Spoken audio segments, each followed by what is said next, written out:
హైదరాబాద్ లోనే అడ్డబెట్టి ఎట్లా నడుపుతావో చూస్తాం, తొక్కి పారేస్తాం నిన్ను అని ఒకవైపు హుంకరించడాలు, మకల ఉట్టింది పుబ్బల పోతది అని శాపనార్థాలు.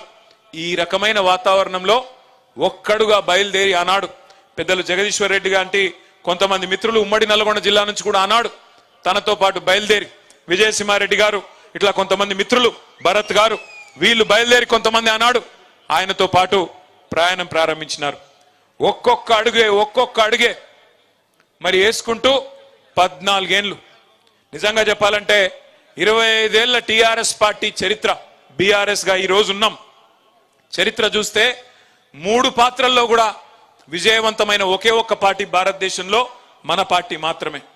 మొదటి 14 ఏళ్ళు ఉద్యమ పార్టీగా విశ్వరూపాన్ని చూపెట్టి భారతదేశానికే, దేశంలోని అన్ని వర్గాల ప్రజలకు ప్రజాస్వామ్యబద్ధంగా తమ కోరికలు నెరవేర్చుకోవచ్చనే ఒక అద్భుతమైన ఉద్యమ రూపాన్ని ఆవిష్కరించిన పార్టీ ఉద్యమ పార్టీ టిఆర్ఎస్. ఆ తర్వాత 10 ఏళ్ల పాటు అధికారం ఇస్తే పేదల కోసం ఎట్లా పనిచేయొచ్చు, ప్రజల కోసం ఎట్లా పనిచేయొచ్చు, స్వల్ప కాలంలోనే అన్ని అనుమానాలు పటాపంచలు చేస్తూ భారతదేశంలోనే నంబర్ 1 రాష్ట్రంగా ఎట్లా నిలపొచ్చు అని చూపెట్టిన నాయకత్వం కేసీఆర్ నాయకత్వం. అదేవిధంగా 15 నెలల కిందట అధికారం పోయింది, ప్రతిపక్ష పాత్రలోకి వచ్చినాం.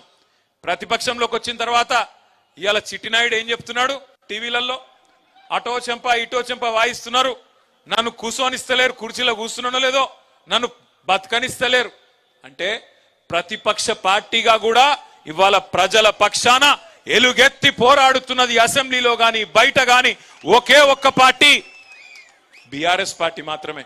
ఒక్క మాటలో చెప్పాలంటే ఇవాళ ప్రతి తెలంగాణ బిడ్డకు గుండె ధైర్యం ఈ గులాబీ జెండా అనే మాట గంటా పదంగా మనందరం గర్వంగా చెప్పుకోవచ్చు. అట్లాంటి ఈ గులాబీ జెండా ఎగిరి 24 ఏళ్లు నిండి 25వ సంవత్సరంలోకి వచ్చే నెల 27 తారీఖు నాడు అడుగుపెట్టబోతా ఉన్నాం.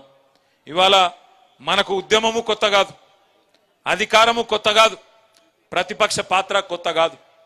కానీ ఇవాళ మనకు తిరిగి అధికారం కావాలని కోరుకోవడం మన కోసం కాదు. నేను 10 ఏళ్ళు మంత్రిగా పనిచేసిన, జయేశ్వర్ రెడ్డి గారు 10 ఏళ్ళు చేసినారు. ఈ వేదిక మీద కూర్చున్న వాళ్ళందరూ ఎమ్మెల్యేలు అయినారు, జెడ్పీ చైర్మన్లు అయినారు, ఊహించకుండా ఎమ్మెల్సీలు అయినారు, రకరకాల పదవులు వచ్చినాయి, జెడ్పీటీసీలు అయినారు, మున్సిపల్ చైర్మన్లు అయినారు, రకరకాల పదవులు వచ్చినాయి. ఇవాళ బీఆర్ఎస్ పార్టీ కొట్లాడుతున్నది, బీఆర్ఎస్ పార్టీ తిరిగి కావాలని కోరుకుంటున్నది అధికారం మన కోసం కాదు. ఆనాడు టిఆర్ఎస్ పుట్టుక చరిత్రలో ఒక అనివార్యమైన పరిస్థితిలోంచి వచ్చిన ఒక సందర్భం. ఇవాళ కూడా తిరిగి బీఆర్ఎస్ కు అధికారం కావాలని కోరుకోవడం మన కోసం కాదు, తెలంగాణ కొరకు ఒక చారిత్రక అవసరం ఖచ్చితంగా ఉన్నది. ఈ కర్కశ కాంగ్రెస్ పాలనను ఖచ్చితంగా మళ్ళీ వీళ్ళ పీడను వదిలించాలంటే గులాబీ జెండాతోనైతే తప్ప ఇంకో జెండాతోని కాదు అనే మాట ఇవాళ ప్రజలు గుర్తించినారు. అందుకే ఎక్కడ పోయినా ఈ 15 నెలల్లో, ఎక్కడికి పోయినా ఈ 15 నెలల్లో సరే మనం దెబ్బతిన్నాం, అసెంబ్లీలో ఓడిపోయినాం, ఉమ్మడి నల్గొండ జిల్లాలో ఒక సూర్యాపేట తప్ప 11 స్థానాలు కోల్పోయినాం. పార్లమెంటుకు పోయినాం, పార్లమెంట్లో 2 సీట్లు ఓడిపోయినాం. మొత్తం రాష్ట్ర వ్యాప్తంగా 1 సీటు కూడా రాలేదు.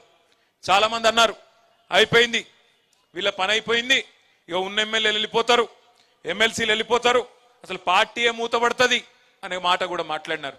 కానీ ఒక ఫినిక్స్ పక్షి కదా, ఎట్లా లేసి మళ్ళీ ఆకాశాన్ని అందుకునే విధంగా అద్భుతంగా తన పోరాట పటిమతోని ముందుకు సాగుతుందో అదే విధంగా ఇవాళ కదం దొక్కి అటు కాంగ్రెస్ కు ఇటు బీజేపీకి కాలరాత్రులు చూపెడుతున్న మీ అందరికీ హృదయపూర్వకంగా తలలు వంచి శిరస్సు వంచి నేను నమస్కారం చేస్తా ఉన్నా.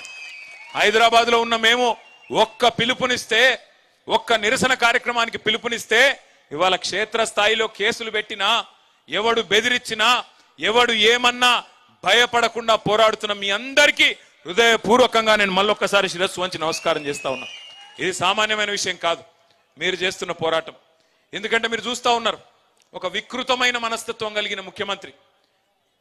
నిజంగా నేను అనుకున్నా చిన్న వయసులో ముఖ్యమంత్రి అయిండు, అదృష్టం బాగుంది, మరి పర్సనాలిటీ పెంచుకుంటాడేమో అనుకున్నా. ఎవరు? రేవంత్ రెడ్డి. ఏ చిన్న వయసులో 53-54 ఏళ్లకే జాక్ పాట్ తలిగింది, తాంతే గారెల బుట్టలో పడ్డట్టు పోయి ముఖ్యమంత్రి అయిండు. సరే ఆయన అదృష్టం బాగుంది, పర్సనాలిటీ పెంచుకుంటాడేమో అనుకున్నా. కానీ రేవంత్ రెడ్డి కథ ఎట్లుందంటే పర్సనాలిటీ పెంచుకున్నాడు మీద లేదు ఇంట్రెస్ట్, పర్సెంటేజ్లు పెంచుకున్నాడు మీదనే ఉంది ఆయన కథ అంతా. ఢిల్లీకి మూటలు పంపాలే, పదవి కాపాడుకోవాలి తప్ప వేరే ఫికరు లేదు. ఎన్ని మాటలు చెప్పిండ్రండి, ఎన్ని రకాల అబద్ధాలు చెప్పిండ్రు. మొన్న ఒక మిత్రుడు వచ్చినాడు, మీ నల్లగొండ జిల్లా వాసే, బాగా రాస్తాడు, మంచి రైటర్, ఇక పేరెందుకులే కానీ ఆయన వచ్చి, ఆయన ప్రభుత్వ ఉద్యోగంలో ఉన్నాడు. ఆయన వచ్చినాడు, కొద్దిసేపు ఏదో ముచ్చట పెడుతున్నాం. నేను అడిగిన, అన్నా మరి ఏమైందే మీ నల్లగొండలో?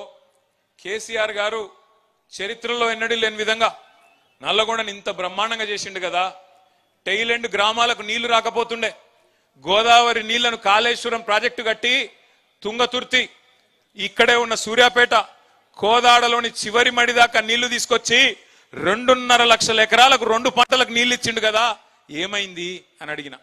అట్లే ఒక్క మెడికల్ కాలేజీ లేని నల్లగొండ ఉమ్మడి జిల్లాకి 3 మెడికల్ కాలేజీలు ఇచ్చిండు కదన్నా, ఏమైంది అని అడిగిన.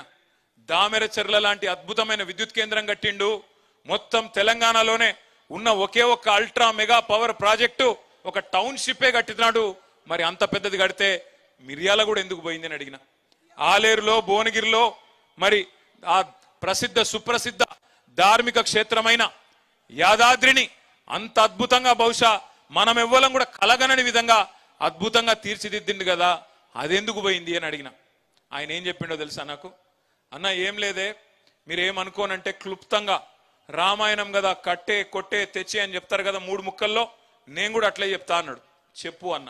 ఏమైంది అంటే ఆయన చెప్పిన మాట ఏంటంటే, మీ నల్లగొండ జిల్లా బిడ్డ ఆయన ఏమన్నాడంటే 3 పదాలు, కట్టే కొట్టే తెచ్చే లెక్క, అసూయ ద్వేషం ఆశ. అసూయ ద్వేషం ఆశ, ఈ 3 పనిచేసినాయి అన్న అన్నాడు. అంటే ఏంది అని నేను అన్నా. అసూయ అంటే ఈ మల్లన్నాడు చూసినావు, అబ్బా అధికార పార్టీలకు రాగానే కొత్త కారు కొన్నాడు రా, కొత్త ఇల్లు కట్టిండ్రా, ఆయన కూడా కట్టుకునే ఉంటాడు అనేటోడు.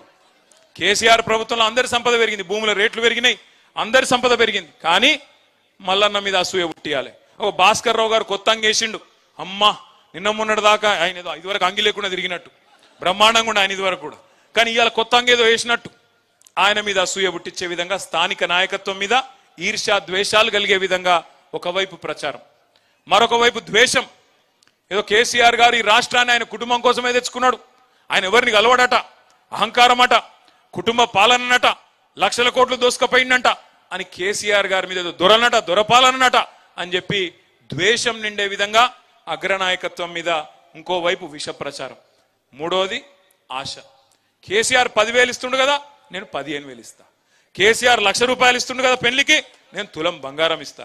కేసీఆర్ 2,000 ఇస్తుండు కదా పెన్షన్, ముసలోనుకో ముసలవ్వకో ఇస్తున్నాడు, నేను ఇద్దరికి ఇస్తా, 4,000 ఇస్తా.